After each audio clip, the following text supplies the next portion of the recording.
السلام عليكم ورحمة الله وبركاته. الحمد لله رب العالمين، والصلاة والسلام على أشرف الأنبياء والمرسلين نبينا محمد وعلى آله وصحبه ومن تبعهم بإحسان إلى يوم الدين. أما بعد، أعوذ بالله من الشيطان الرجيم. بسم الله الرحمن الرحيم. الحمد لله رب العالمين الرحمن الرحيم مالك يوم الدين إياك نعبد وإياك نستعين اهدنا الصراط المستقيم صراط الذين أنعمت عليهم غير المغضوب عليهم ولا الضالين آمين. قال رسول الله صلى الله عليه وسلم: إذا قال الإمام غير المغضوب عليهم ولا الضالين فقولوا آمين. قال عليه الصلاة والسلام: إذا أمن الإيمان فأمنوا إلى آخر الحديث.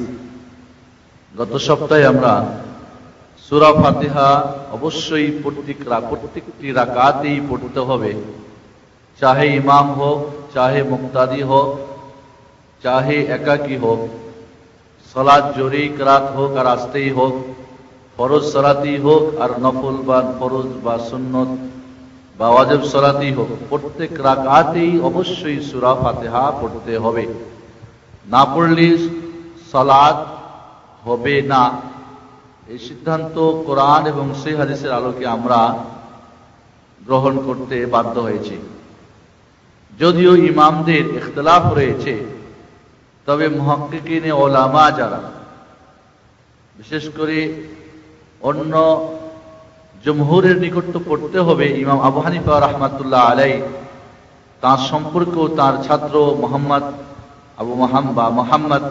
কথা উল্লেখ করেছেন। আল্লামা শাহরানি যেটা আমাদেরকে জানিয়েছেন যে হযরত ইমাম আবু হানিফা রাহমাতুল্লাহ আলাইহি এবং মুহাম্মদ তাদের সে আগের যে কথা বা মত ছিল সূরা ফাতিহা পড়তে হবে না, সেটা থেকে তারা রুজু করেছেন, সেই মতকে ত্যাগ করে পড়তে হবে, এইটাই সিদ্ধান্ত গ্রহণ করেছেন। আল্লামা আব্দুল হাই লাখনাবী এখানে বলেছেন যখন আস্তে নামাজে পড়তে তারা মত পোষণ করেছেন, তো যখন ইমাম সূরা ফাতিহা পড়েন এবং সাক্তা করে থামে, কারণ রাসূল সাল্লাল্লাহু আলাইহি সাল্লামের যে কোরআন পড়ার পদ্ধতি সুন্নতি তরিকা ছিল, সেটা ছিল এই যে একটা করে আয়াত পড়তেন এবং মধ্যখানে বিরতি করতেন। তাহলে এই বিরতির মধ্যে মাঝে মাঝে যদি মুক্তাদিরা পড়ে নাই, তাহলে তো একই কথা হলো যে কিরাতের সঙ্গে আর পড়া হলো না। তাহলে ইমাম আবু হানিফা রাহমাতুল্লাহ আলাইহি এই জোরে কিরাতের সময়ও সূরা ফাতিহা পড়ার অনুমতি বা রায় বা মত পোষণ করা উচিত, কারণ দুইটার মধ্যে কোনোই পার্থক্য নেই।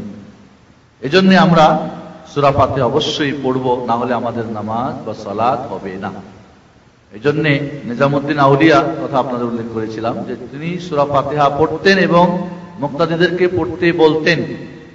তখন তাকে জিজ্ঞেস করা হলো যে কিয়ামতের দিন যারা সূরা ফাতিহা পড়বে মুখের মধ্যে কি দেওয়া হবে? আঙ্গরা দেওয়া হবে। তো উনি উত্তরে বলেছিলেন যে কিয়ামতের দিন আমার মুখে আগুন দেওয়াটাই আমার কাছে পছন্দনীয়, ওর চাইতে যে আমাকে বলা হবে তোমার সালাতেই হয় নাই।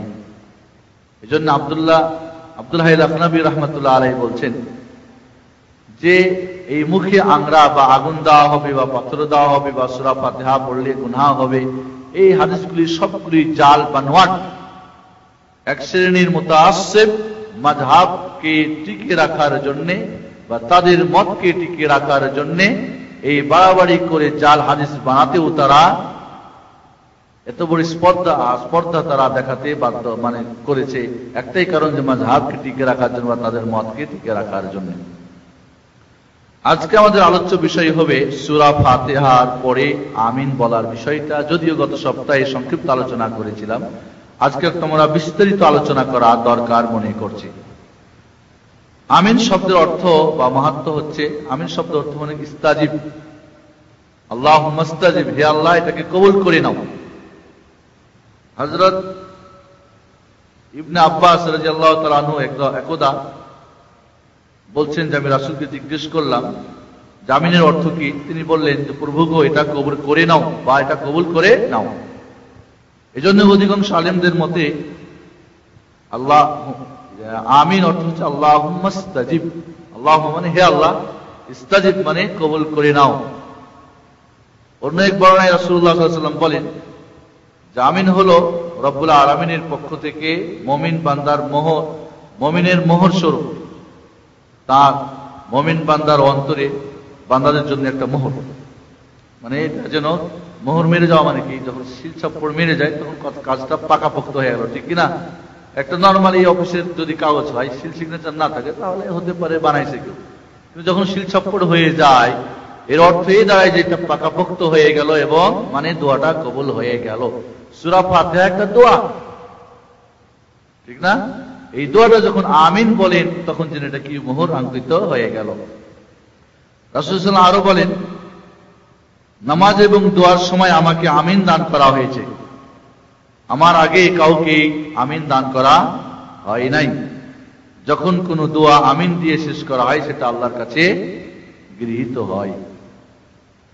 হযরত মুসা আলাইহিস সালাতু ওয়াস সালাম দোয়া করতেন আর হযরত হারুন আলাইহিস সালাতু ওয়াস সালাম আমিন আমিন বলতেন, এটা পাওয়া যায়। এজন্য দোয়ার শেষে আমিন বলা, দোয়া আমরা অনেক সময় দেশে দোয়া হয় খাইরে কালকি নূরে সেই কত কিছু বলা হয়, কিন্তু আসলে দোয়া শেষ করা উচিত আমিন বলে। তাফসীর ইবনে কাসির প্রথম খণ্ড 32 পৃষ্ঠা। রাসূলুল্লাহ সাল্লাল্লাহু আলাইহি ওয়াসাল্লাম যখন সূরা ফাতিহা পড়া শেষ করতেন তখন আমিন বলতেন। যে সমস্ত কিরাতে, যে সমস্ত সালাতে জোরে কিরাত করতেন সেখানে জোরে আমিন বলতেন, সেখানে জোরে আমিন বলতেন। ওয়াইল ইবনে হুজুর সাহাবী বলেন যে আমি রাসূলুল্লাহ সাল্লাল্লাহু আলাইহি ওয়াসাল্লামকে গায়রুল মাগদুবি আলাইহিম ওয়ালাদ-দালিন পড়ে চিল্লিয়ে আমিন বলতে শুনেছি।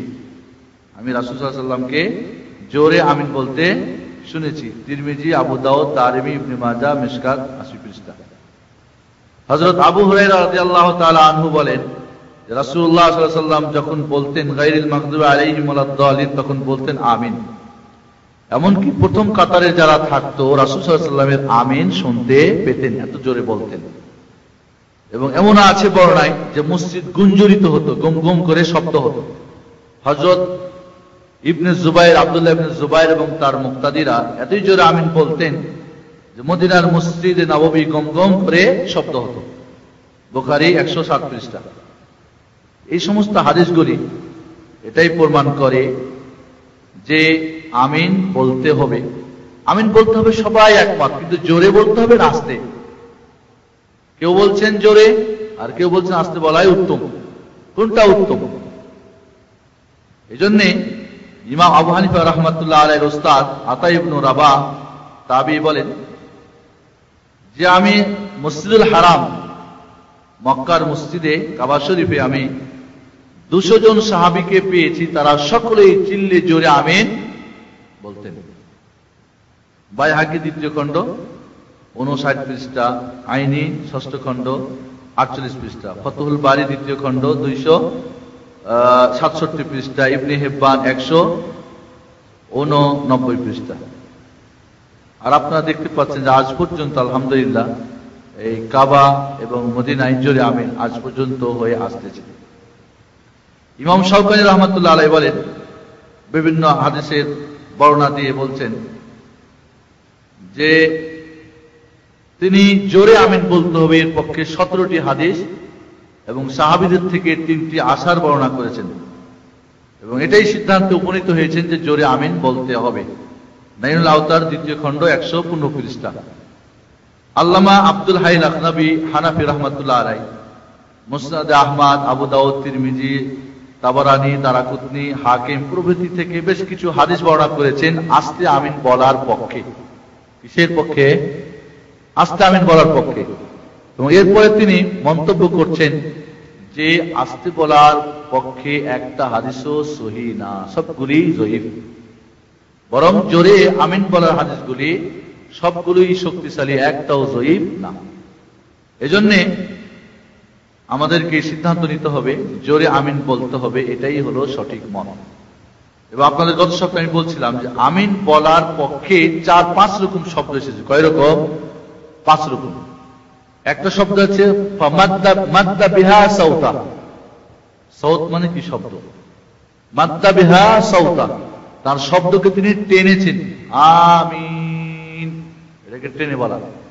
আমাদের দেশের হুজুররা এটার ব্যাখ্যা করে, শব্দ হলো নাকি?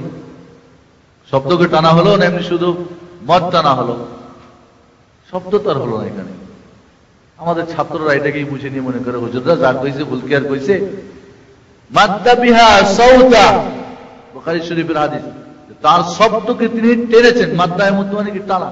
মদ বলে না কোরআনে মদ, মদ মানে কি টানা। মদের অনেক ভাগ আছে, মানে টান যেখানে দিতে হয় সেটাকে মদ বলে। শব্দকে টেনেছেন, হাত ধরে টানেন নাই। রাফা বিহা সাউতা, তার শব্দকে উঁচু করেছেন। রাফা মানে কি? ইরফা বল না, ইরফা শুনেন না আরবি আপনারা? রাফা ইরফা মানে কি? উঠা, উঁচু করা। সাউতা, শব্দকে উঁচু করেছেন। এর চাইতে স্পষ্ট জাহারা বিহা সাউতা, তার শব্দকে তিনি স্পষ্ট করেছেন। জাহারা মানে প্রকাশ্যে শব্দ যেটাকে টানা। এরপরে যে হাদিসে শব্দ এসেছে খাফাদা বিহা সাউতা, খাফাজ বলা হয় যে খুব উঁচু না নিচু না, মধ্যম ধরনের। এবং আপনাদের এর পক্ষে বলছিলাম যে আল্লাহ রাসূল সাল্লাল্লাহু আলাইহি ওয়াসাল্লাম একদিন বের হলেন, দেখলেন আবু বকর খুব আস্তে আস্তে কোরআন তেলাওয়াত করতেছেন তাহাজ্জুদের নামাজে, আর উমর জোরে জোরে তেলাওয়াত করতেছেন। তো বললেন ওমর আখফিদ, হযরত আবু বকরকে বললেন কেন এত আস্তে পড়তেছো? বললেন যে ইয়া রাসূলুল্লাহ, অনেকে রোগী আছেন, অনেকে ঘুম হয়তো হয় নাই, অনেকে অনেক হাজার থাকতে পারে, ঠিক কিনা? এই জন্য আস্তে পড়ছি, কারোর জন্য ডিস্টার্ব না হয়। হযরত আবু বকর রাদিয়াল্লাহু তাআলা খুব নরম দিলের মানুষ ছিলেন। হ্যাঁ, আল্লাহ রাসূল বলেন ইরফা সাউতা, তোমার শব্দটা একটু কি করো, বাড়াও, এত আস্তে না। এই জন্য তাহাজ্জুদের নামাজে আস্তেও কেরাত করা যায় যাচ্ছে, জোরে করে কেরাত পড়া যায় যাচ্ছে। হযরত উমরের কাছে গিয়ে দেখলেন জোরে জোরে চিল্লিয়ে চিল্লিয়ে পড়তেছেন। বলেন ওমর কেন এত জোরে পড়তেছ? কই আমার এই কেরাত শুনে আরো 5 জন জেগে তারাও তাহাজ্জুদ পড়বে। আল্লাহু আকবার, দুজনের নিয়ত কি সহি? ঠিক। বললেন আখফিদ সাউতাক, তোমার শব্দটা একটু পোস্ট করো, নিচু করো, এত জোরে। তাহলে ওখানে আবু বকরকে জোরে করতে বললেন, আর এখানে তাকে নিচু করতে বললেন, মানে কি থামাই দিলেন? তাহলে আবু বকরের মতো হয়ে যাবে। ওটা তো আবু বকরকে উঁচু করতে বলছেন। তাহলে খাফাদা বিহা সাউতু মানে একেবারে নীরবে আমিন না, জোরেই হবে, কিন্তু একেবারে চিল্লানি আমিন মুস্ত পড়াই দিবে না, না। একটা মাধুর্যতা রয়েছে, একটা দোয়া। আল্লাহ বলুন আল্লাহ কবুল করো, না কইবেন আমিন। আল্লাহ গো, একটু মধুর সুরে আল্লাহকে এ করে বিনয়ী হয়ে আপনি বলবেন। খাফাদা সাউতু বিনয় হয়ে যে আমিনটাকে জোরে বলা, মানে খুব চিল্লিয়ে বলা না। চিল্লা দিলে তো আবার ভাগ আছে, শব্দেরও তো আবার ভাগ আছে। বেশি জোরে শব্দ করা নিষেধ আছে। আল্লাহ বলছেন ইন্না আনকারাল আসওয়াতি লাসাউতুল হামির, সবচেয়ে জঘন্য শব্দ হলো কার? গাধার ডাক। বিকট ডাক ডাকে, যখন গাধার ডাক শুনছেন কেউ কোনোদিন? বিকট করে ডাকে। এই জন্য গাধার ডাক শুনে আউযুবিল্লাহ পড়তে হয়, কারণ গাধা আর কুকুর কি দেখে? শয়তানকে দেখে। আর একটা শব্দ হলো, কয়টা হলো? 4টা হলো। মাদ্দা বিহা সাউতাহু, রাফা বিহা সাউতাহু, জাহারা বিহা সাউতাহু, খাফাদা বিহা সাউতাহু। আর একটা শব্দ হলো কি? আখফা বিহা সাউতাহু। আখফা বিহা সাউতাহু এর অর্থ হলো যে তিনি নিচু করেছিলেন শব্দ, নীরবে তিনি আমিন বলেছিলেন। তাহলে আমরা 3টা শব্দ পাই, মাদ্দা বিহা সাউতাহু, রাফা বিহা সাউতাহু আর জাহারা বিহা সাউতাহু। জোরে আমিন বলতে হবে, আস্তের কোনো এখানে অবকাশই নেই। এই 3টা হাদিসই হলো সহিহ, এর মধ্যে কোনো কালাম নেই, কোনো মত না, কোনো যে হাদিসগুলি যঈফ না সহিহ, সহিহ সকলের মত। খাফাদা বিহা সাউতাহু এই হাদিসটা যঈফ, হাদিসটা কি যঈফ। আখফা বিহা সাউতাহু এই হাদিসটাও যঈফ। তাহলে আস্তে পড়ার পক্ষে কোনো সহিহ দলিল নেই। এরপরও আমরা যদি মেনে নিই যে খাফাদা বিহা সাউতাহু হাদিসটা আছে ঠিক, কাজ চলার মতো হাদিস, তাহলে তার মধ্যে প্রমাণ করে না যে আস্তে আমিন বলা, কারণ খাফাদা মানে আস্তে, নীরবে না, ঠিক কিনা? এরপরে আখফা বিহা সাউতাহু হাদিসটাকে যদি ধরে নিন যে আচ্ছা ঠিক আছে, মেনে নিলাম কিছুক্ষণের জন্য যে না আমলের যোগ্য, তারপরও এই শব্দটা লুগাত আজদাদ বলে। আখফা এমন একটা শব্দ যার অর্থ জোরেও হয় আস্তেও হয়। যার অর্থ কি হয়? লুগাত আজদাদ বলে মানে দ্বিমুখী অর্থ, দিন রাত দুটাই বুঝাই, হাও বুঝাই তো নাও বুঝাই, জোরে বুঝাই তো আস্তে বুঝাই। আখফা বিহা সাউতাহু, আখফা এমন একটা আরবি শব্দ যার অর্থ জোরেও হয় আস্তেও হয়। তো বলবো ভাই আপনি আস্তেটা নিচ্ছেন কেন? ওদিকে তো 4টা শব্দ হাদিসের পেয়েছি জোরে, এটারও জোরে অর্থ নিয়ে নেন, তাহলে তো ভেজালই শেষ হয়ে গেল আস্তের। আর যদি বলেন যে না আস্তেই, তো বলবো জয়ীফ, আপনার দলিল গ্রহণযোগ্য না, জান। এই জন্যে জোরেই আমিন বলতে হবে, এটাই হলো সহিহ হাদিসে প্রমাণ। এবং রাসূল সাল্লাল্লাহু আলাইহি ওয়াসাল্লাম আমিন বলতেন, সাহাবায়ে কেরাম তার পিছনে জোরেই আমিন বলতেন। আল্লাহ রাসূল বলছেন যে আম্মান আল ঈমান ওয়া আমিন, যখন ইমাম আমিন বলবে তোমরাও আমিন বলো। যদি তোমাদের আমিনটা বলাটা ফেরেশতাদের আমিনের সঙ্গে কি যোগ হয়ে যায়, মিলে যায়, তাহলে গুফিরা লাহু মা তাকাদ্দামা মিন যামবি, তাহলে সেই ব্যক্তির আগের গুনাহগুলি ক্ষমা করে দেওয়া হবে। সুবহানাল্লাহ। ফেরেশতারাও আকাশে আমিন বলে, তারা সবসময় নামাজ পড়তে আছে কিনা? 70,000 ফেরেশতা একবার ঢুকলে তার খবর পায়, ঢোকার সুযোগ হয় না। আল্লাহর তারা ইবাদত করছে, তারাও জোরে আমিন বলে, তোমরা আমিন বলো। যদি আমিনে আমিনে মিলে যায়, কারণ তারা সবসময় বলতে আছে, তাহলে তোমাদের আগের গুনাহগুলি মাফ করে দেওয়া হবে। আমিন বলবো কখন? এবার একটা কথার আগে আপনারা জেনে নিন, আমিন শুনি ইহুদিদের জ্বলন গা জ্বলে। রাসূলুল্লাহ সাল্লাল্লাহু আলাইহি ওয়াসাল্লাম বলছেন, আল্লামা সৈয়দ রাহমাতুল্লাহ আলাইহি জামুল জাওয়ামি গ্রন্থে বাবুল মাহদি এবং বাবুল ইতিসাম বিল কিতাব ওয়াস সুন্নাহ অধ্যায়ে বলছেন, হযরত আবু হুরায়রা রাদিয়াল্লাহু তাআলা হাদিসটা ভালো করে শুনেন। আমাদের দেশে আমিন বললে আজ থেকে 20 বছর আগে মসজিদ হয়নি তো। ভারত, বাংলাদেশ, পাকিস্তানে জোরে আমিন বললে মসজিদ নাপাক হয়ে যায়। যারা এই জয়ীফ হাদিস নিয়ে বসে আছেন তাদের কাছে শুনেন ভালো করে হাদিসটা। হযরত আবু হুরায়রা রাদিয়াল্লাহু তাআলা থেকে বর্ণিত, তিনি কি বলতেছেন? রাসূলুল্লাহ সাল্লাল্লাহু আলাইহি ওয়াসাল্লাম বলেন, আমার উম্মতের মধ্যে কিছু লোক এমন হবে যারা লোকদেরকে তাদের আলেম ও পীরদের দিকে আহ্বান করবে। আছে না নাই? এক শ্রেণীর মানুষ হবে তারা দাঈ ইলাল্লাহ, কিন্তু তাদেরকে মানুষকে আহ্বান করবে, দাওয়া কার দিকে হবে? আল্লাহর দিকে, ঠিক না? তাবলীগ হবে কার? কোরআন আর হাদিসের, না অন্য কিছু না। কি করবে এরা? তাদের পীর এবং তাদের আলেমদের দিকে আহ্বান করবে, আসো অমুক যে ফিকরা মত দিয়েছে এটাই ঠিক, আসো এই দল করো, এটাই আসো। আরে হুজুর চলো হুজুরে কেবলার মুরিদ হতে, নিয়ে যাই না মুরিদ বানাবার জন্য? একজন আর 10 জনকে বানাই না? তো তাদের পীর এবং আলেমদের দিকে আহ্বান করবে, আল্লাহর দিকে। উদউ ইলা সাবিলি রাব্বিকা, আল্লাহ তোমার রবের পথের দিকে ডাকো। এটা বাদ দিয়ে কি করবে? তাদের পীর এবং মাশায়েখ এবং তাদের ওই মাযহাব এবং তাদের ইমাম এবং তাদের আলেমদের দিকে আহ্বান করবে, এবং তারা সেই মোতাবেক আমলও করবে। সেই মোতাবেক তারা যে যে মুরিদের পীর ওই মতই আমল করছে না, করে না? যেই যেই মাযহাবের দিকে আছে, যেই যেই মতের দিকে আছে, ওইটাই নিয়ে আমল করছে কিনা? এবং তারা মুসলমানদের উপরে বড় হিংসা বিদ্বেষ রাখবে। কি কারণে? ইমামের পিছনে আমিন বলার কারণে। তারা মুসলমানদের উপরে বিদ্বেষ পোষণ করবে ইমামের পিছনে যারা আমিন বলবে তাদের যেমন তোমাদের ইহুদিরা যেমন তোমাদের উপরে কি করে হিংসা বিদ্বেষ এবং তাদের গা জ্বলে, তাদের এরকম গা জ্বলবে। সাবধান, এরাই হচ্ছে এই উম্মতের ইহুদি। সাবধান, এরাই হচ্ছে এই উম্মতের ইহুদি। সাবধান, এরাই হচ্ছে এই উম্মতের ইহুদি। ইবনুস সাকান, ইবনুল কাত্তান, জাহারাতু রিয়াজিল আবরার 110 পৃষ্ঠা, হুসুলুল মারাম 20 পৃষ্ঠা। এই জন্য হযরত আয়েশা রাদিয়াল্লাহু তাআলা থেকে আরেকটা হাদিস আছে যে তোমাদের সালাম ও আমিন বলাতে ইহুদিরা যেভাবে গা জ্বলে, অন্য কিছুতে গা জ্বলে না। তাই তোমরা সালাম বেশি করে দিবে, আমিন কইবে জোরে করে। তাহলে আমাদের বোঝা উচিত যে আমিন একজন জোরে বলতেছে, সহিহ হাদিসের আমল করতেছে, এই জন্য যদি তাকে বাধা দান করা হয়, মসজিদ ধুয়ে নেওয়া হয়। এক চালাক লোক ছিল, বুঝছেন? ঢাকা শহরের কথা বলছি আপনাকে। তো আমিন বললে আর হাদিস শুনছে, বেচারা আমল শুরু করছে। আগে পাচ্ছে না ভেবে ঢাকায় গিয়ে জোরে আমিন কইছে। আমিন কইলে বলে এই বেটা তুমি মসজিদ নাপাক করছো, মসজিদ ধুয়ে দাও। তো বেচারা খুব চালাক ছিল, বেচারা খুব চালাক ছিল। কই দেখেন আমার আমিন বলাতে যদি মসজিদ নাপাক হয়ে যায় তাহলে আমিও তো নাপাক, আমার হাত দিয়ে যদি মসজিদটা ধুই তো আরো ডবল নাপাক হয়ে যাবে।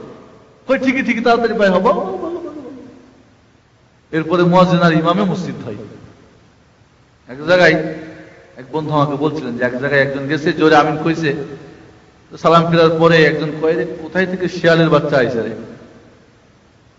শিয়ালের বাচ্চা খুঁজ থেকে এসে ডাকে এভাবে জোরে চিল্লাচিল্লি করে। লোকটা খুব চালাক ছিল। পরে ওই লোকটা লইয়া ইমামের কাছে গেছে, কয় কন আমি আমিন যদি কইছি এটা জায়েজ আছে না? না আছে। কয় এগুলো নিয়ে ভেজাল করেন না, জান জান। তখন ওই লোকটারে কয় যে ওরে শিয়ালের বাচ্চা কইছে। কয় শিয়াল যখন শিয়াল আইছে কিনা এটা কুত্তাই তো জানে, অন্য কেউ তো জানতে পারে না।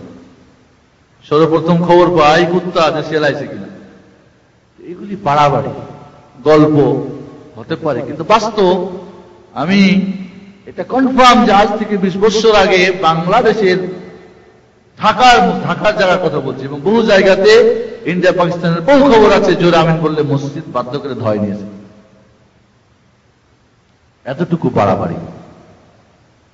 এই জন্যে আমাদের খেয়াল রাখতে হবে যে আমিন জোরে বলুক আস্তে বলুক, যারা সবাই একমত যে আমিন বলতে হবে, তবে উত্তম কোনটি? জোরে না আস্তে? আমরা বলবো আস্তে উত্তম নয়, কারণ এর পক্ষে কোন সহিহ হাদিস নেই। রাসূলের আমল ছিল না আস্তে, সাহাবা একরামদের আমল ছিল না আস্তে। এই জন্য আমরা হাদিসের মানদণ্ডে এটাই সিদ্ধান্ত নিতে হবে, জোরে আমিন বলতে হবে। এবং জোরে আমিন বললে যারা এটাকে বিরোধিতা করে তারা কোন দলের সেটা তো একটু আগে আপনারা শুনলেন। বিরোধিতা করে চলবেন।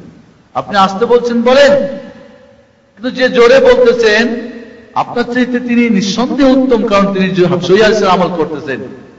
আপনি মাযহাব ধরে আছেন, তিনি রাসূলের হাদিস ধরেছেন, তাই নিঃসন্দেহে তার সঙ্গে আপনার কমপক্ষে বিরোধিতা করবেন না। এই জন্যে আপনি এখন বাংলাদেশে বাড়ি গেলেন, জোরে আমিন বলবেন, তো আপনার ধরবেন সবাই। কি করবেন ওই মুহূর্তে? আপনি আমিন তো বলছেন, আপনি সেখানে বুঝেন আপনার মসজিদ ধরে নেবে নাকি পরে আবার। এই জন্য ফিতনা না। আপনি যদি হাদিসের সহিহ আমল করতে চান, নিজে বুঝেন, অন্যকে বুঝান, আমল শুরু করেন আস্তে আস্তে ধীরে ধীরে। এই জন্যে আমিন বলার ব্যাপারটা জোরেই বলতে হবে, এটাই হলো সিদ্ধান্ত এবং এটাই হলো সহিহ মত। এর পিছনে এছাড়া আস্তে বলার কোন সহিহ দলিল নেই। আমিন কখন বলবেন? কখন বলবেন? ঠিক না? আমিন তো জোরেই বলবেন, কিন্তু বলবেন কখন? হাদিস দুই রকম এসেছে, দুইটাই বুখারী মুসলিম সহিহ হাদিস। ইযা ক্বাল আল ইমাম গায়রুল মাগদুবি আলাইহিম ওয়ালাদ দাল্লিন ফাকুলু আমিন। ইমাম যখন গায়রুল মাগদুবি আলাইহিম ওয়ালাদ দাল্লিন বলবে তখন তোমরা আমিন বলো। হ্যাঁ, অন্য হাদিস আছে ইযা আম্মানাল ইমাম ফাআমিন। ইমাম যখন আমিন বলবে তখন তোমরা আমিন বলো। দুইটা একই সঙ্গে আমলের পদ্ধতি আল্লামা ইবনে হাজার আসকালানী রাহমাতুল্লাহ আলাইহি ফাতহুল বারীর মধ্যে দিয়েছেন এইভাবে, ইমাম গায়রুল মাগদুবি আলাইহিম ওয়ালাদ দাল্লিন বলেই তো আমিন বলবেন, আগেই বলে ফেলবে, ঠিক না? অর্থাৎ ইমাম গায়রুল মাগদুবি আলাইহিম ওয়ালাদ দাল্লিন বলে আমিন বলবে, এর সঙ্গে মুক্তাদিরাও আমিন বলবে। দুইটাই হাদিসে আমিন আমল হয়ে গেল। কাজে ইমাম বলবেন গায়রুল মাগদুবি আলাইহিম ওয়ালাদ দাল্লিন, আমিন, মুক্তাদিরা তার সঙ্গে। আগেও বলবে না আর থেমে গেলেও বলবে না, বরং আমিন শুরু করার সঙ্গে সঙ্গে মুক্তাদিরা আমিন বলবে। যাই হোক, এই আমিন এটা একটা দোয়া, এবং আমিন শব্দটা কোরআনের শব্দ না। কোরআন মাঝে লেখা থাকে আমিন, আমাদের বাচ্চাদের শেখাবার জন্য, যেটা অরিজিনাল কোরআন আমিন লেখা নাই, ঠিক না? আমিন এটা হলো দোয়া করেছি, এবার আল্লাহ কবুল করে নাও, এই হচ্ছে এর অর্থ। সূরা ফাতিহা হয়ে গেল, আমিন হয়ে গেল। এখন আমরা কি করব? অন্য একটা সূরা পড়তে হবে, ঠিক না? অন্য কিরাত পড়ার বিষয়টা বিভিন্ন ভাবে রাসূলুল্লাহ সাল্লাল্লাহু আলাইহি ওয়াসাল্লাম থেকে প্রমাণিত আছে। কোরআনের যে কোনো জায়গা থেকে বড় একটি আয়াত বা নিম্নে ছোট তিনটি আয়াত পড়তে হবে।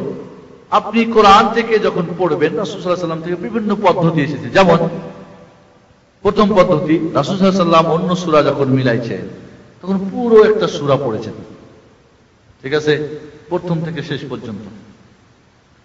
দ্বিতীয় যেটা পদ্ধতি রাসূল সাল্লাল্লাহু আলাইহি ওয়াসাল্লাম থেকে সুন্নতের মাধ্যমে পাওয়া যায়, যে একটা সূরাকে ভেঙে 2 রাকাতে পড়েছেন, বুঝতে পারলেন? হাফ বা কিছু অংশ প্রথম রাকাতে, কিছু অংশ দ্বিতীয় রাকাতে। তৃতীয় যেটা পদ্ধতি সুন্নতে পাওয়া যায় রাসূলের হাদিসে, যে এক রাকাতে 2টা করে সূরা পড়েছেন, প্রথম রাকাতে 2টা সূরা, দ্বিতীয় রাকাতেও 2টা সূরা। বুঝা গেছে? প্রথমটা ছিল এক সূরা এক রাকাতে একটা করে, এটারই ডবল, একই রাকাতে ডবল ডবল সূরা পড়েছেন, ছোট সূরা হোক বড় হোক একই রাকাতে 2টা করে পড়েছেন। তৃতীয় সূরা হলো, বুঝতে পেরেছেন আপনারা? বুঝেন নাই? প্রথমটা ছিল কি, আর চতুর্থটা আমরা বলি এখন, আর চতুর্থটা হলো একই সূরা 2 রাকাতে পড়েছেন। প্রথম রাকাতেও মনে করেন সূরা জিলজিলা, দ্বিতীয় রাকাতেও সূরা জিলজিলা পড়েছেন। 4টা পদ্ধতি পাওয়া গেল কিনা? রাসূল সাল্লাল্লাহু আলাইহি ওয়াসাল্লাম সবগুলোই করেছেন। প্রত্যেক রাকাতের জন্য আলাদা আলাদা সূরা, প্রত্যেক রাকাতে ডবল ডবল সূরা, এক সূরাকে ভেঙে 2 রাকাতের জন্য পড়া, বা একই সূরা 2 রাকাতেই পড়া। এই 4টা পদ্ধতি রাসূল সাল্লাল্লাহু আলাইহি ওয়াসাল্লাম থেকে পাওয়া যায়। একজন সাহাবী কুবা নগরীতে ইমামতি করতেন, তাদের কোন এক জনপদে। সেইখানে ওই ইমাম সাহেব সূরা ফাতিহা পড়ার পরে সূরা ইখলাস পড়তেন, এরপরে অন্য সূরা, অন্য সূরা পড়তেন, সূরা বা আয়াত পড়তেন প্রত্যেক রাকাতেই। বুঝা যাচ্ছে আপনাদের? বুখারী শরীফের হাদিস, এই সাহাবী রাদিয়াল্লাহু তাআলা আনহু প্রত্যেক রাকাতে সূরা ফাতিহা পড়ার পরে, যেগুলি জোরে কেরাত, নীরবে কি পড়তেন কে জানে, সূরা ফাতিহা পড়ার পরে ইখলাস, সূরা ইখলাস, কুল হুয়াল্লাহু আহাদ পড়তেন, এরপর অন্য কোন সূরা পড়ে তারপরে রুকু সিজদা বাকি কাজ করতেন। এটা নতুন কাজ কিনা? এবং আপনাদের খেয়াল আছে কিনা, এর আগে অনেক আগে আমি একবার উল্লেখ করেছিলাম যে নতুন জিনিস দেখলে মানুষের একটা কিন্তু পাকড়াও করা একটা কি হয়, মানে একটা চিন্তাধারা হয়ে যায়। না, বললেন তার এই মুক্তাদিরা যে হয় এটা তুমি ছাড়ো আর না ইমামতি ছাড়ো। ইমামতি ছাড়তে রাজি, কিন্তু আমি সূরা ইখলাস ছাড়তে রাজি না। সাহাবা ইকরাম রাদিয়াল্লাহু তাআলা আনহুম রাসূলের দরবারে এই কথা পৌঁছালেন। আল্লাহ রাসূল সেই ইমাম সাহেব সাহাবীকে ডাকলেন, বললেন ছেড়ে দাও সূরা ইখলাসটাকে, ছেড়ে দাও, অসুবিধা কি তোমার? সাহাবী বললেন, না আমি ছাড়তে পারবো না। কেন ছাড়বে না? ইন্নী উহিব্বুহা ইয়া রাসূলুল্লাহ, আমি সূরা ইখলাস তাওহীদের এই সূরাটাকে পছন্দ করি। বুঝতে পারলেন? আল্লাহ রাসূল কি বললেন? না ছেড়ে দাও না, হুব্বুকা ইয়াদখুলুকাল জান্নাহ, হুব্বুকা ইয়াহা ইয়াদখুলুকাল জান্নাহ, কামা ক্বাল আলাইহিস সালাতু ওয়াস সালাম। এই সূরা ইখলাসের মহব্বতই তোমাকে জান্নাতে প্রবেশ করাবে। সুবহানাল্লাহ। কি প্রমাণ হলো? কেউ যদি এই পদ্ধতিটা এখন অবলম্বন করে, রাসূলের সম্মতি আছে কিনা? আছে।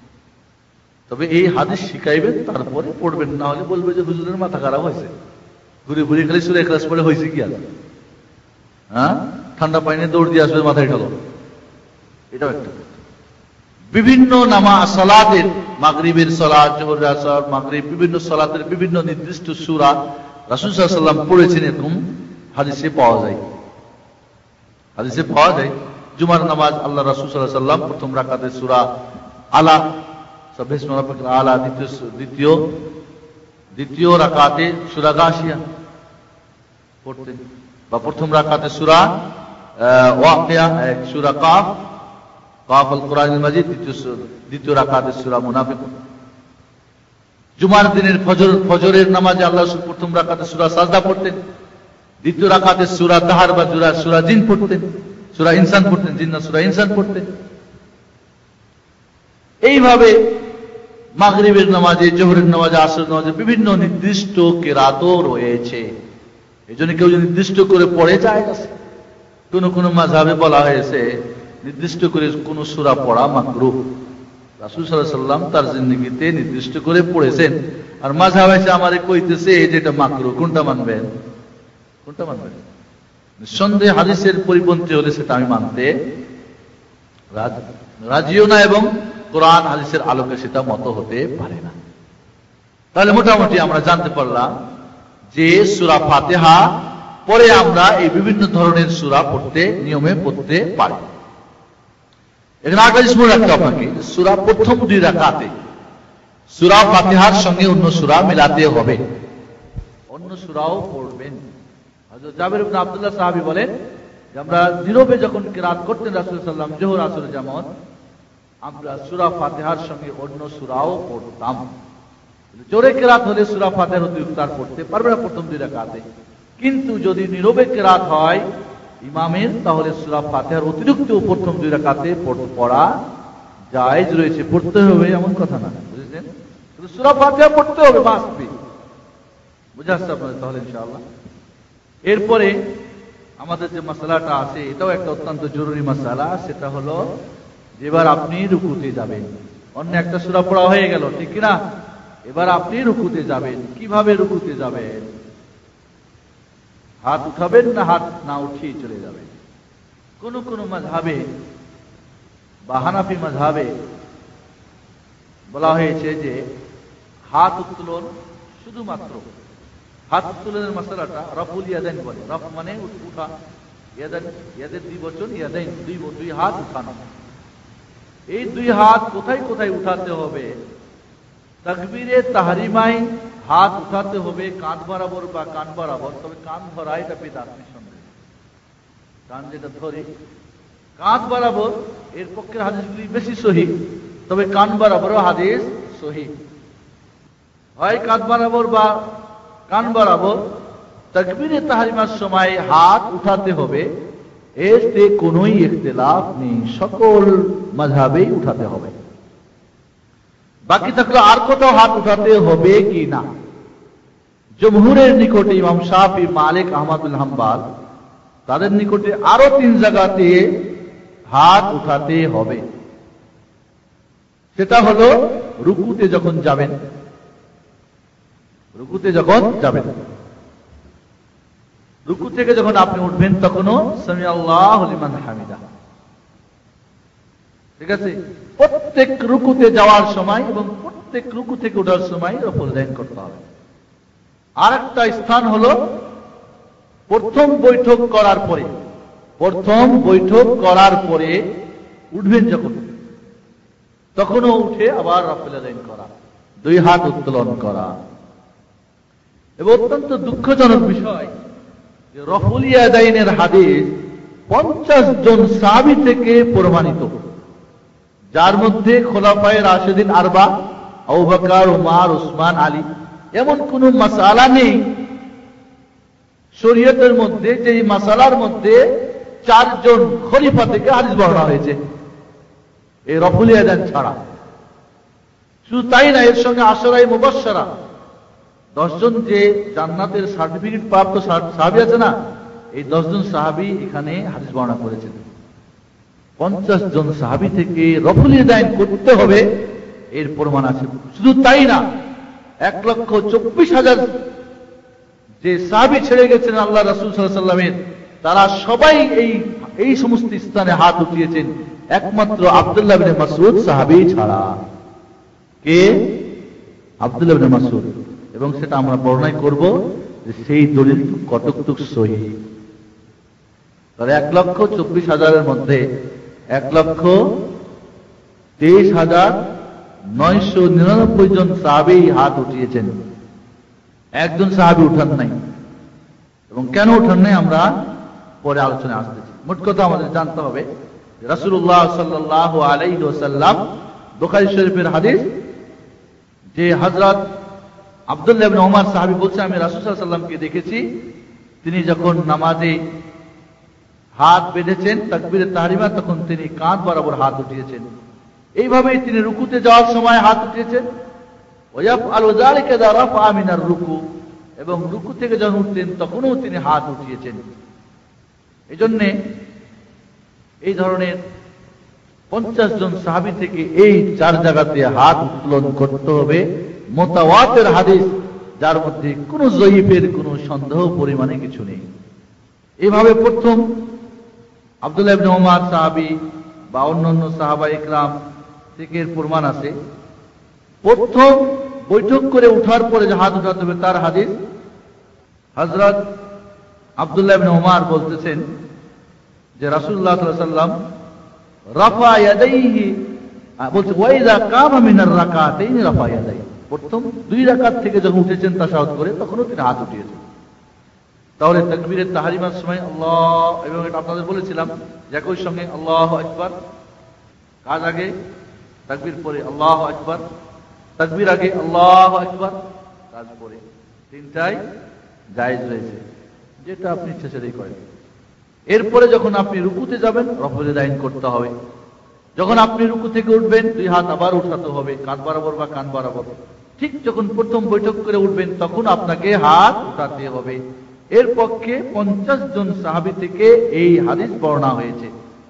শাহ ওয়ালিউল্লাহ মুহাদ্দিস দেহলভী, যিনি হুজ্জাতুল হিন্দ বলা হয়, হিন্দুস্তানের যিনি হুজ্জত দলিল, তিনি বলছেন ওয়াল্লাযী ইয়ারফাউ আহাব্বু ইলাইয়া মিনাল্লাযী লা ইয়ারফা, যে ব্যক্তি হাত উঠায় ওই ব্যক্তি আমার পছন্দনীয় ব্যক্তি, যে উঠায় না তার চাইতে। মানে যে উঠায় সে সুন্নতের আমল করে কিনা, নিঃসন্দেহে আমার কাছে সে মহাব্বতের লোক, তার চাইতে যে সুন্নতের আমল করে না। ইমাম শাফি রাহমাতুল্লাহ আলাইহি এই হাত উঠার অর্থ করতে গিয়ে বলছেন যে মানাহু তাযীমুন লিল্লাহ, আল্লাহর গুরুত্ব বর্ণনা করা, সারেন্ডার করা হয় না। যখন কারফিউ চলে, কারফিউ যদি কেউ ভঙ্গ করে তখন কারফিউ ভঙ্গকারী আত্মসমর্পণকারীর নিয়ম কি? 2 হাত উত্তোলন করা। আমি আত্মসমর্পণ ভুল করেছি, এটা হলো আত্মসমর্পণ এবং অন্যকে বড় মনে করা, বললাম না, মাফ করবেন বলি না। এই 2 হাত উত্তোলন করে আল্লাহর আজমত বর্ণনা করে তার কাছে সারেন্ডার হওয়া যে আমি তোমার কাছে একজন নত বান্দা। ওয়া ইত্তিবাউন লিসুন্নাতিন নবী সাল্লাল্লাহু আলাইহি ওয়াসাল্লাম, এবং এটা রাসূল সাল্লাল্লাহু আলাইহি ওয়াসাল্লামের সুন্নতের নিঃসন্দেহে ইত্তিবা, যেটা 50 জন সাহাবী বর্ণনা করেছে, এটা সুন্নতের ইত্তিবা না অন্য কিছু।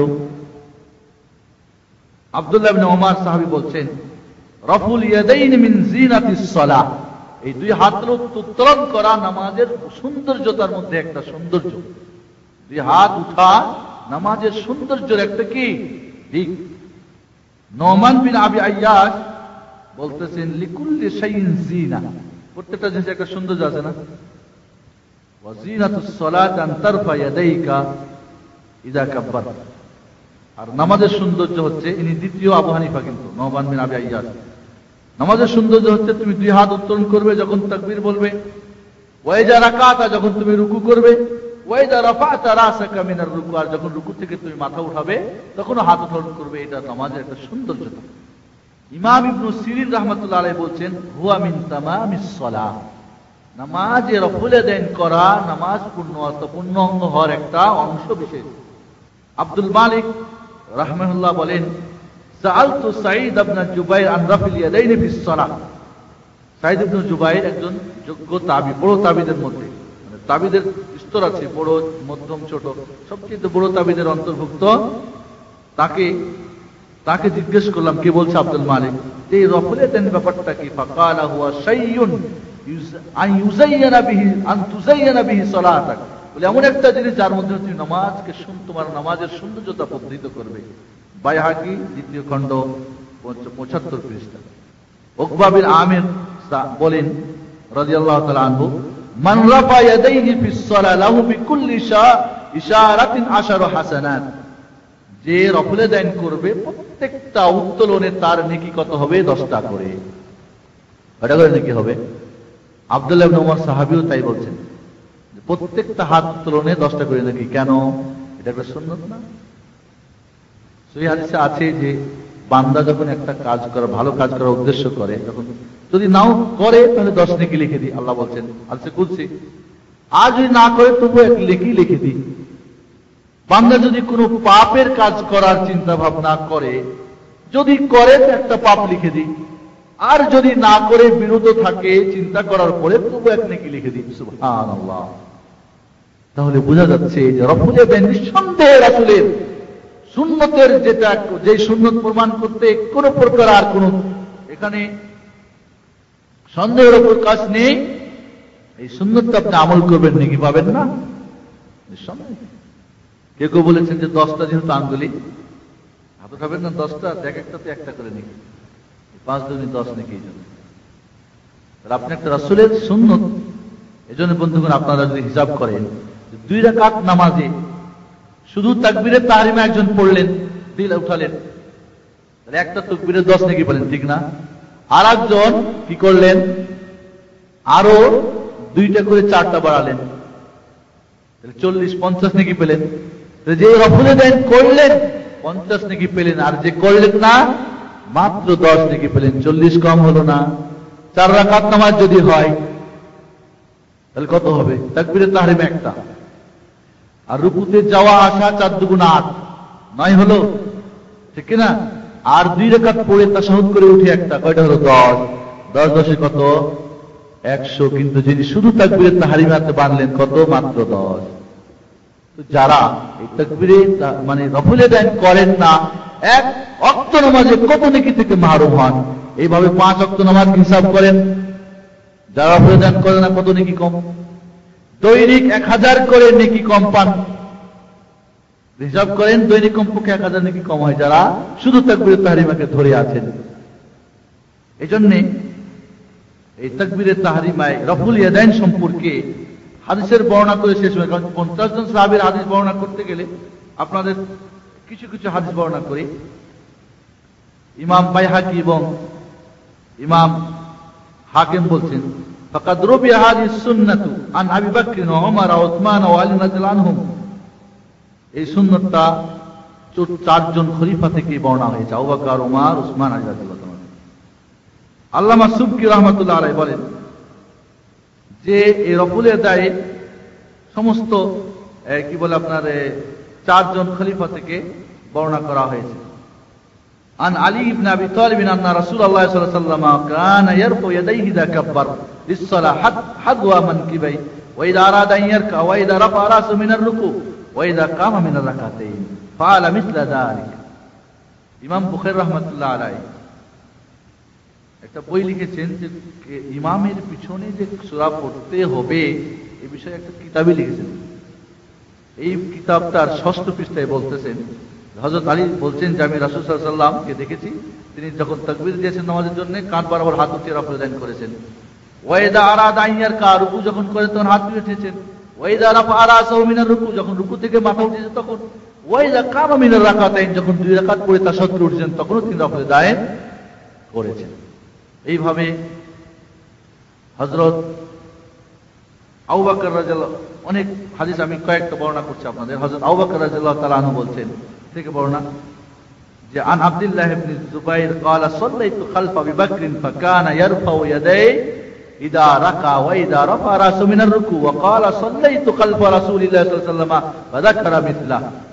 হযরত আব্দুল্লাহ বিন জুবাইর বলছেন যে আমি হযরত আবু বকরের পিছনে নামাজ পড়েছি, তিনি হাত উত্তোলন করেছেন যখন তিনি রুকু করেছেন এবং যখন তিনি রুকু থেকে যখন তিনি মাথা উঠিয়েছেন, এবং বলেছেন যে আমি রাসূল সাল্লাল্লাহু আলাইহি ওয়াসাল্লামের পিছনে এইভাবেই নামাজ পড়েছি। এই জন্য উমর ফারুক রাদিয়াল্লাহু তাআলা থেকে এই ধরনের বর্ণনা এসেছে। এই ধরনের বর্ণনা হযরত আলী থেকে এসেছে, হযরত আতা বিন রিবাহ থেকে এসেছে, হযরত আনাস বিন মালিক থেকে এসেছে, হযরত আবু হুরায়রা থেকে এসেছে। সুলাইমান বিন উমাইর বলছেন রাআইত উম্মা দারদা তারফাউ ইয়াদাইহা ফিস সালাহ হাদওয়া মানকিবাইহা হিনা তাফতাতিহু ওয়া হিনা তারকাউ। হযরত সুলাইমান বিন উমাইর বলছেন যে উম্মু দারদাকে, আবু দারদার স্ত্রী মহিলা একজন, আমি তাকে দেখেছি তার 2 হাত উত্তোলন করতে নামাজ যখন শুরু করেছে কাঁধ বরাবর, এবং যখন সে রুকু করেছে, এবং সে ফাইদা ক্বালা সামি আল্লাহু লিমান হামিদা, যখন সামি আল্লাহু লিমান হামিদা বলেছে রাফাত ইয়াদাইহা, তখনও সে 2 হাত উত্তোলন করেছে। মহিলা, আমরা তো বলছি মহিলা এমন করে হাত বাঁধবে মানে নড়াচড়াই যাবে না। সাহাবী বলছেন বাদ দিয়ে দিলাম তো এলোমেলো হয়ে গেল। আমি রাসূল সাল্লাল্লাহু আলাইহি ওয়াসাল্লামের কাছে ঠান্ডার জমানায় রাসূলের মসজিদে আমি গিয়েছিলাম, সাহাবা একরামকে আমি দেখেছি তারা চাদরের নিচে হাত উঠাইতেছেন, চাদরের নিচে হাত। এই জন্যে মোট কথা আমাদের মনে রাখতে হবে যে হাত বা রফুল ইয়াদাইন উঠার ব্যাপারে 50 জন সাহাবী থেকে হাদিস মুতাওয়াতির হাদিস, এর মধ্যে কোনো সন্দেহ নেই। এবার আমরা সংক্ষেপে জানি যে যারা বলছেন হাত উঠাতে হবে না তাদের দলিল কি একটু আমরা বিশ্লেষণ করি, ঠিক কিনা? প্রথমত দলিল হলো মুসলিম শরীফের হাদিস এবং অপব্যাখ্যা দেখেন, শুনুন ভালো করে অপব্যাখ্যা কেমন করে সহিহ হাদিসের অপব্যাখ্যা করে। আল্লাহ রাসূল সাল্লাল্লাহু আলাইহি ওয়াসাল্লাম সালাম ফিরাবের পরে বললেন, মালি আরাকুম রাফি আইদিয়াকুম কান্নাহা আযনাবু খাইলিন শুমুসিন উসকুনু ফিস সালাহ। আল্লাহ রাসূল সালাম ফেরার পরে বললেন, কি ব্যাপার গো, তোমরা ওই যে বদমাশ ঘোড়ার মতো তোমরা হাত উঠাচ্ছ কেন? ঘোড়া যেরকম লেজ উঠায় দৌড় মারে ওরকম হাত লাউড়ি করছো কেন? উসকুনু ফিস সালাহ, নামাজের মধ্যে তোমরা স্থিরতা লাভ করো। কোথায় এই হাত উঠাটা ছিল? এই সাহাবায়ে কেরাম যে হাত উঠাচ্ছিলেন কোথায় ছিল? ঠিক কিনা? অন্য বর্ণনায় যান, জাবির ইবনে সামুরা রাদিয়াল্লাহু তাআলা বর্ণনা করছেন, ওয়া আশারা বিয়াদিহি ইলাল জানিবাইন, তিনি হাত বর্ণনা করছেন দুই দিকে হাত উঠালেন, বললেন কি, মা শাআনুকুম তুশিরুনা বিআইদিকুম কান্নাহা উযনাবু খাইলিন শুমুসিন। আল্লাহ রাসূল বললেন, তোমাদের ব্যাপারটা কি, তোমরা ওই খারাপ ঘোড়া বদমাশ ঘোড়ার মতো, তোমরা লেজ উঠার মতো তোমরা ওই হাত দিয়ে ইশারা করো কেন? ইদা সাল্লামা আহাদুকুম ফালইয়ালতাফিত ইলা সাহিবিহি ওয়ালা ইউমি বিয়াদিহি। অন্য বর্ণনায় আল্লাহ রাসূল বলছেন, যখন তোমরা সালাম ফিরাবে তখন তোমরা এই হাত দিয়ে আসসালামু আলাইকুম ওয়া রাহমাতুল্লাহ, আসসালামু আলাইকুম ওয়া রাহমাতুল্লাহ এমনটা করবে না। কি করবে? ফালইয়ালতাফিত ইলা সাহিবি, তার সাথীর দিকে দেখবে। আপনার ভাই আছেন আশেপাশে? ওয়ালা ইউমি, তোমরা এইভাবে হাত ইয়ারমি, তোমরা এইভাবে হাত ফেলবে না বা তোমরা এইভাবে করবে না। এই সমস্ত রিওয়ায়াতগুলি সকল মুহাদ্দিসরা একমত যে এই হাত উত্তোলনটা কোথায় ছিল? তাশাহুদ শেষে যখন সালাম ফিরাত, আসসালামু আলাইকুম ওয়া রাহমাতুল্লাহ, আসসালামু আলাইকুম ওয়া রাহমাতুল্লাহ। বুঝতে পারছেন? ইমাম বুখারী রাহমাতুল্লাহ জন্য বলছেন, কিন্তু এই হাদিসগুলিকে যারা রফুল দাইনের বিরুদ্ধে বলছে, এটা ছিল ওই যে রফুল দাইন, মানে রুকুতে যাওয়ার সময়, রুকু থেকে ওঠার সময়, দ্বিতীয় রাকাত থেকে ওঠার সময়, এগুলি যেখানে স্পষ্ট হাদিসে একটা হাদিস আরেকটা হাদিস কি করে ব্যাখ্যা করে। এই জন্য ইমাম বুখারী রাহমাতুল্লাহ আলাইহি বলছেন, মান ইহতাজ্জা বিহাদিস জাবির ইবনে সামুরা আলা মান ইরফ ইনদা রুকু ফালাইসা লাহু হাত্তুম মিনাল ইলম। যারা এই জাবির ইবনে সামুরা হাদিসে বলে যে এটা ওই রফুলে দেন, রুকুতে যাওয়া ওঠা এবং দুই রাকাত থেকে ওঠার ওইখানের কথা, তারা তাদের বিন্দু পরিমাণে জ্ঞান বলে হাদিসের কিছুই নেই, ওরা এই কথা বলে। কে বলছেন এই কথা? ইমাম বুখারী রাহমাতুল্লাহ আলাইহি, যিনি সর্বশ্রেষ্ঠ মুহাদ্দিস ছিলেন, যে 6 লক্ষ হাদিসের হাফেজ ছিলেন। এই জন্য হাদিসে বলা হয়েছে উসকুনু ফিস সালাহ ফা ইন্নামা কানা ফিত তাশাহুদ লা ফিল কিয়াম। বুঝছেন? এই জিনিসটা ছিল কোথায়? যারা জাহিল এবং ইলমে হাদিস সম্পর্কে যারা না ওয়াকিফ, এরাই বলবে কথা, বড় এটা ছিল তাশাহুদের মধ্যে। এই জন্য ইমাম নববী রাহমাতুল্লাহ আলাইহি বাব বানছেন হাদিসের কি, বাবুল আমরি বিস সুকুনি ফিস সালাতি ওয়ান নাহyi আনিল ইশারাতি বিল ইয়াদি রাফআহুমা ইনদাস সালাম। অধ্যায় হচ্ছে কি, নামাজের মধ্যে নড়াচড়া করবে না এবং নিষেধ সালামের সময় হাত ইশারা করবে না। অধ্যায় পেরেছেন কি আল্লামা নববী রাহমাতুল্লাহ আলাইহি এই হাদিসের উপরে। এই জন্য আমাদের বুঝতে হবে যে এই হাত উঠাটা ছিল সালাম ফিরাবের সময়, এই রুকুতে যাওয়ার সময় এবং ওঠার সময় এবং দ্বিতীয় রাকাত থেকে ওঠার সময় না।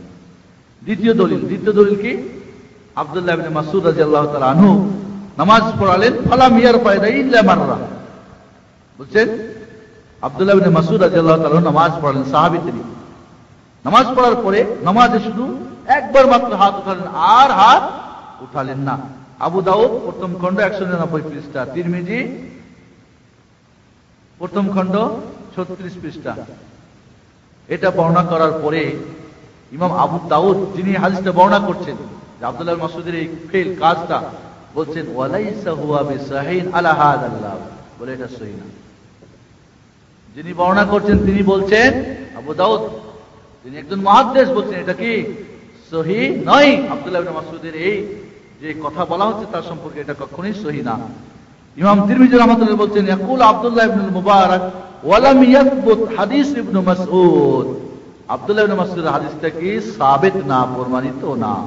তিরমিজি শরীফ 36 পৃষ্ঠা, তালখিস 83 পৃষ্ঠা। হযরত ইমাম বুখারী, ইমাম আহমদ বিন হাম্বল, ইমাম ইয়াহইয়া বিন আদম, আবু হাতিম সকলেই এই হাদিসটাকে যঈফ করার দিয়েছেন। এটা গ্রহণযোগ্য হাদিস না।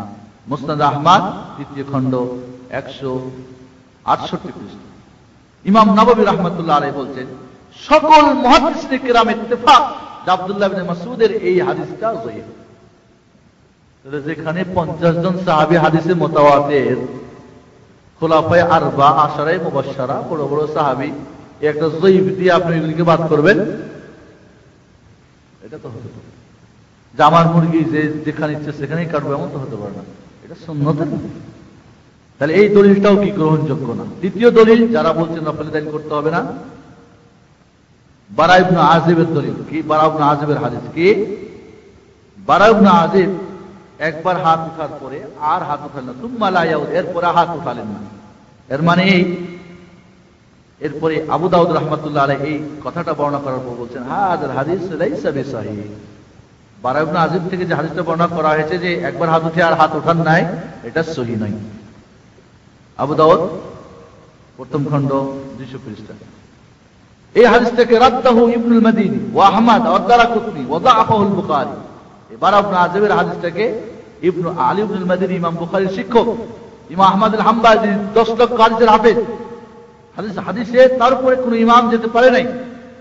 ইমাম দারাকুতনি এই হাদিসটাকে প্রত্যাখ্যান করেছেন। ওয়া যাআফাহু আল বুখারী, ইমাম বুখারী রাহমাতুল্লাহ এটাকে কি করেছেন? যঈফ বলেছেন। এই জন্য আমাদের জানতে হবে যে আব্দুল্লাহ ইবনে মাসউদের হাদিসের দ্বারা এই 50 জন সাহাবীর হাদিস মানসুখ হয়ে গেছে, রহিত হয়ে গেছে। এই যঈফ দিয়ে এমন কথা নিঃসন্দেহে যাদের হাদিস সম্পর্কে আকল কম তারাই এটা বলতে পারে, অন্যরা বলতে পারে। এই জন্য হানাফি মাযহাবেরও যা যোগ্য আলিম তারাও এই কথা বলতে বাধ্য হয়েছে যে রফুল দাইন করার হাদিস সহিহ আমলের যোগ্য, যারা আমল করতে চায় আমল করতে পারে। এমনও কথা আছে, একবার এক ইমাম সাহেব ওয়াজ করতেছেন, কয় আমাদের হানাফি মাযহাবে যদি রফুল দান করে তো নামাজ ফাসিদ হয়ে যাবে। তো নামাজের পরে আমি ধরলাম তিনি এক টাইটেল ফাজিল মাযহাব মুহাদ্দিস, বললাম কোথায় পেয়েছেন, কোন জায়গায় আছে? জনগণকে আর কতদিন ভাওতামি করে রাখবেন, আর কতদিন সহিহ হাদিস থেকে দূরে সরে রাখবেন? কোন মাযহাবের কোন কিতাবের ওখানে লেখা রয়েছে? আর লেখাই যদি থাকে তাহলে সহিহ হাদিসগুলি কি করবেন? ওইগুলি মানসুখ হয়ে গেছে। মানসুখ কাকে বলে জানেন? রহিত হয়ে গেছে। এর প্রমাণ কোন আছে? হযরত আব্দুল্লাহ ইবনে উমর বলছেন, ফামা জালাত তিলকা সালাতু হাত্তা লাকি আল্লাহ তাআলা। আল্লাহ রাসূল এইভাবেই হাত উত্তোলন করতেন রুকু তাকবীরে তাহরিমার সময়, রুকুতে যাওয়ার সময়, উঠার সময়, দ্বিতীয় রাকাতে উঠে এইভাবেই তিনি ইন্তেকাল করেছেন তার শেষ জীবন পর্যন্ত। তো রাসূলের আমল যদি শেষে হতো এই যে রফুল দান করেন নাই ক্যান্সেল, তাহলে ক্যান্সেল। কোন সাহাবীর কাজ যদি বা কোন আমল যদি আল্লাহ রাসূলের হাদিসের বিপরীত হয়, কোনটা গ্রহণ করবেন? এজন্য বলা হচ্ছে যে ইরাক ছাড়া পৃথিবীর সমস্ত জায়গাতে যেখানে মুসলমানদের আয়ত্ত হয়েছিল সব জায়গায় সকলেই রফুল দান করতেন। কিন্তু আব্দুল্লাহ ইবনে মাসউদের এই হাদিস দিয়ে, যঈফ হাদিস দিয়ে ইরাকবাসীরা এরা ওইটাকে বাদ রেখেছিল, যেটা কি মানসুখ হয়ে গেছে, রহিত হয়ে গেছে। এই জন্যে আমরা এই সিদ্ধান্ত উপনীত আমরা নিতে বাধ্য, অবশ্যই রফুল দান করতে হবে, কথা না। রফুল দানটা কি একটা সুন্নত, রফুল দানটা একটা সুন্নত। কেউ যদি করে নেকি পাবে, আর না করলে নেকি থেকে বঞ্চিত হবে। কিন্তু এ কথা না যে এটা প্রমাণিত না। যারা মাযহাবপন্থী বা যারা নিজেদেরকে টিকে রাখতে চায়, জনগণকে বুঝায় কি প্রথম যুগে আল্লাহ রাসূল রফুল দান করতেন, পরে বাদ দিয়েছিলেন, এর কোনো প্রমাণ নেই। আরো বলে কি যে প্রথম যুগে মুনাফিকরা ওই অস্ত্র ধরে নিয়ে আসতো বগলে চেপে, আর মুসলমানরা ওই পুতুলের খুব মহব্বত ধরে চেপে নিয়ে আসতো। এই জন্য আল্লাহ রাসূল ওদেরকে রফুল দান করতে বলেছিল, যে রফুল দান করো, পুতুল পড়ে যাক, অস্ত্র পড়ে যাক। এই সমস্ত জাল মিথ্যা বানানো হাদিস দিয়ে জনগণকে বিভ্রান্ত করে রাখে এবং সব থেকে তাদেরকে কি করে রাখে? আপনি যখন রফুল দান করবেন না, রাসূলের হাদিসের কাইফিয়াত যেটা পদ্ধতির কমতি হবে কিনা, ওই যে 10 ভাগের 1 ভাগ নাকি 3 ভাগ 5 ভাগ কোনটাতে যাবে আপনার? হ্যাঁ, একা 4 রাকাত নামাজের 90 নাকি এমনি কমে যাচ্ছে আপনার। যাই হোক বন্ধুগণ, আপনাদের বলবো এই কথা যে রফুলে দাইন এটা সুন্নত, ঠিক আছে? সুন্নত কেউ যদি ত্যাগও করে নামাজ, যেরকম আমিন বলার ব্যাপারটা আপনাদের বললাম, ওটাও একটা সুন্নত, ওয়াজিব তো না। কিন্তু করবো কোনটা? আমরা কি আসলে হাদিসের আলোকে করবো, না আমরা যা দেখছি হুজুররা যা কইছে তাই? এই জন্যে যে পুতুল রাখতো আর অস্ত্র মুনাফিকরা নিয়ে আসতো, এই জন্য হাত উঠাতে বলেছেন। পরে যখন এগুলি ভালো হয়ে গেছে, তারা মুনাফিকরা বুঝতে পেরেছে, কাম খাইছে, আর মুসলমানরা সত্যি মুসলমান হয়েছে, পুতুলের মহব্বত দূর হয়েছে, তখন আর এটা বাদ হয়ে গেছে। এগুলি জাল বানানো হাদিস, নিজেদের জয়ীফ মতের উপরে মানুষকে দৃঢ় রাখার জন্য এগুলি হলো বানোয়াট কথাবার্তা, মিথ্যা কথাবার্তা, যার কোন প্রমাণ নেই হাদিস কোরআনে বা কোনো মানে। তারপরও একজনকে আমি বলতেছিলাম যে ঠিক আছে, রফুলিয়া দেয় যারা করে, তাহলে তাদের বুঝতে হবে তাদের পুতুল টুতুল নাই, এরা মুনাফিকও না। আর যারা করে না, আজ পর্যন্ত তারা পুতুল নিয়ে আসে এবং মুনাফিকে আছে, ঠিক কিনা? এই যদি হয় বানাইছে যাদের বিরুদ্ধে, এটা তো আপনাদের বিরুদ্ধে আইছে হাদিস, তাহলে এখন আপনারা যেহেতু উঠান না, তাহলে আপনাদের এখনো মনে হয় মহব্বত আছে, পুতুল ধরেই থাকে, এখনো মনে হয় মুনাফিকদের মতো আপনারা অস্ত্র ধরে নিয়ে আসেন। আর যারা উঠায় তারা দেখায় যে না, আমরা ওগুলি থেকে আমরা হেফাজতে আছি। আজকে এই সমস্ত বানানো কথাবার্তা দিয়ে রাসূলের সহিহ এবং এত অধিক সংখ্যক হাদিস দিয়ে, সাহাবী দিয়ে কোন মাসআলাতে এরকম কোন হাদিস আসে নাই। এই জন্য আমাদেরকে নিঃসন্দেহে এই আমলটা রফুলে দাইন করতে হবে। তাকবীরে তাহরিমা এখানে কোনো ইখতিলাফ নেই।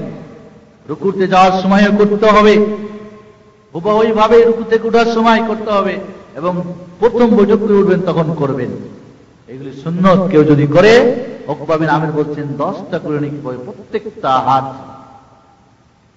এবং এটা আল্লাহর কাছে, অনেকে বলে এটা কি খামাখা মাছি হাঁকাই, অনেকে বলে এটা মাছি হাঁকাও কে বেটা, মাছিগুলি তোমাদের উপরে এসে খালি হাত ছাড়াছাড়ি করো। বন্ধুগণ, এটা এইভাবে যদি সুন্নতকে অবজ্ঞা করা হয় এই আলতু ফালতু কথা দিয়ে, তাহলে ইসলামটা কোথায় যাবে? কাকে অবজ্ঞা করা হবে? ওই ব্যক্তিকে না, বরং কাকে? মুহাম্মদুর রাসূলুল্লাহ সাল্লাল্লাহু আলাইহি ওয়াসাল্লামের হাদিসকে অবজ্ঞা করা হবে। যাই হোক, আমরা আজকের মতো এখানে শেষ করতে চাই। মোটামুটি আজকে আমরা জানতে পারলাম আমিন এর অর্থ কি, এর গুরুত্ব কি, মাহাত্ম্য কি, এবং আমিন জোরেই বলতে হবে, এটাই সহিহ হাদিস। যারা আসতে বলছে নামাজ হবে না এমন কথা না, তবে উত্তমের নিঃসন্দেহে উল্টোটাই তারা করবে। ঠিক এইভাবেই রফুলিয়া দাইন বা 2 হাত উত্তোলন করা এই নামাজের 4 স্থানে সহিহ হাদিস দ্বারা প্রমাণিত, যার মধ্যে কোনো কালাম নেই। আর যারা এটার বিপক্ষে অবস্থান গ্রহণ করেছেন, তাদের জয়ীফ ছাড়া আর জাল ছাড়া অন্য কোনই তাদের দলিল নেই। এই জন্যে আমরা আসুন আল্লাহ রাসূল সাল্লাল্লাহু আলাইহি ওয়াসাল্লামের সহিহ হাদিসের অনুযায়ী আমল করি। করতে না পারলে হিংসা বিদ্বেষ না রাখি, যারা করছেন তাদেরকে খারাপ ভালো মন্দ বুরা না বলি, আপোষের মধ্যে ঝগড়া ফাসার জন্য আমরা না করি বলি, সুন্নত নিয়ে বাড়াবাড়ি করে ফরজের পর্যায়ে যেন না নিয়ে যান। ঠিক আছে, আমল করতে পারেন, বুঝেন, করেন। যদি আপনাদের কোনো সন্দেহ থাকে বা কোনো হুজুর আপনাদের থাকে যে না এটা মানতে রাজি না, তো হুজুরে নিয়ে আসেন আল্লাহ করে, তার কি দলিল আমরা জানি, এবং দলিল কি যা বলেই দিলাম আপনাদের, এছাড়া আর কোনো দলিল নেই। ওই কইবে যে পুতুল ছিল, জাল একটা কথা কই দেবে, অথবা আব্দুল্লাহ মাসউদের যে সেই জয়ীফ হাদিসের কথা বলে দেবে। তা আব্দুল্লাহ, আমরা যদি বিজ্ঞ মানুষ মুকারনা করি, একজন বলতেছে যে রাসূল সাল্লাল্লাহু আলাইহি ওয়াসাল্লাম, একজন করতেছেন, বলছেন না যে আমি রাসূলকে দেখেছি, যদি বলেও যে আমি রাসূলকে একবারেই তাকবীরে তাহরিমার সময় রুকু করে হাত উঠাতে দেখেছি, আর বাকিগুলির কথা সে অস্বীকারও করে, আর বাকি 50 জন বা শত শত হাজার হাজার সাহাবী বলেন আমরা দেখেছি, করেছি, এবং আব্দুল্লাহ আর রাসূলের ইন্তেকালের পরে আবু বকর না ইন্তেকালের আগে